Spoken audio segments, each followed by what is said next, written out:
39तम Laxminarayan cricket tournament final match रे सरसंघ पंचायत विजयी।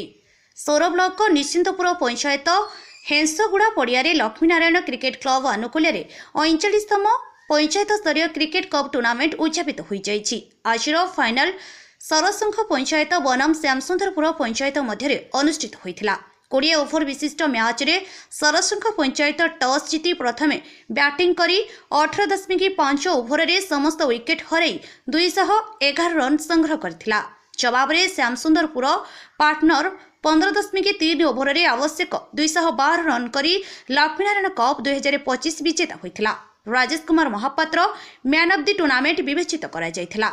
पुरस्कार वितरण उत्सव में मुख्य अतिथि भावे सोर विधायक माधव धड़ा, सम्मानित अतिथि 44 नंबर जिला परिषद चौरर जिला परिषद सदस्य जयंत स्वाई, निश्चिंतपुर समिति सभ्य प्रशांत साहू, सरपंच सोमेन्द्र दास महापात्र, समाजसेवी विद्याधर राउत जोगदे चैंपियन दल को कप और रनर्स अफ दल को ट्रॉफी तथा आर्थिक पुरस्कार राशि प्रदान करथिले। विधायक माधव धड़ा आगामी दिन में मैच करा पड़िया को केमिति उन्नति कराजिबो से विषय निश्चिंत रूपे ध्यान देबे बोली प्रतिश्रुति देथिले।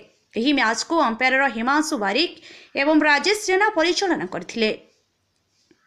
स्कोर रे थिले अविनाश और रमेश बेहेरा, भाष्यकर भूमिका रे नरेश कुमार बेहेरा और शशिकांत राज निर्वाह करथिले।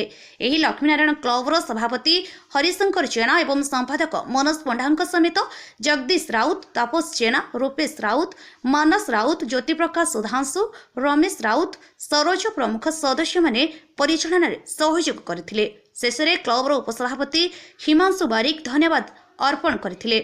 सोररू सहयोगी संजय दासंक अंजन कुमार दासंक रिपोर्ट अपराह्न लाइव।